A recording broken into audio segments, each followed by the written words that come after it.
अस्सलाम वालेकुम। मैं हूँ ज़ुल्फ़िकार अली। 2 माह से कोई मेरे दरवाज़े पर रोज़ाना कचरा फेंक कर चला जाता। बड़ी कोशिश के बावजूद वो पकड़ में नहीं आया।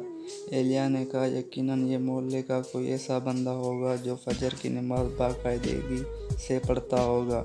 मस्जिद जाते हुए ये कारनामा सर अंजाम देता जाता होगा। और अब मसला था मेरा अपना। नहीं, कच्चा मुसलमान था। रोज़ाना 10 बजे उठकर फजर कज़ा पढ़ा करता था।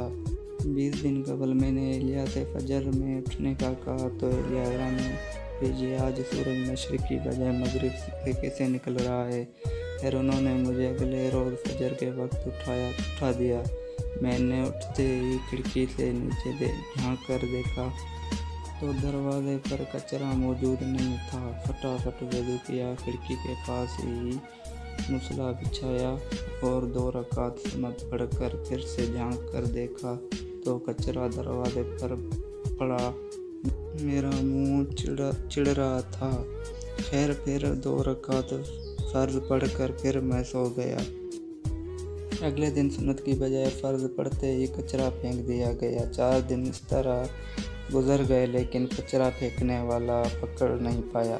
5वें दिन एलिया ने कहने लगी, माशाल्लाह आप फजर की नमाज़ पढ़ने लगे हैं तो मस्जिद जमात नमाज पढ़ लिया करें। बात दिल में लगी और 5वें दिन सुन्नत घर में पढ़कर जमात से 15 मिनट पहले दरवाज़े पर कुर्सी लगाकर बैठ गया और मोहल्ले के नमाज़ी हज़रात को आते देखने लगा।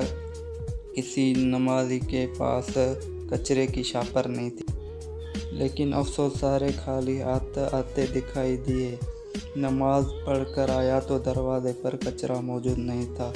1 हफ्ता मुसलसल पाबंदी से बाद जमात नमाज पढ़ने लगा।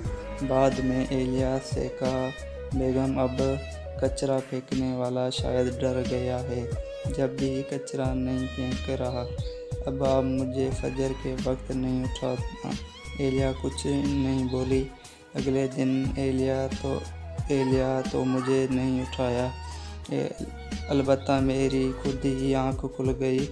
खिड़की से झाँक कर देखा तो कचरा दरवाजे पर मौजूद था।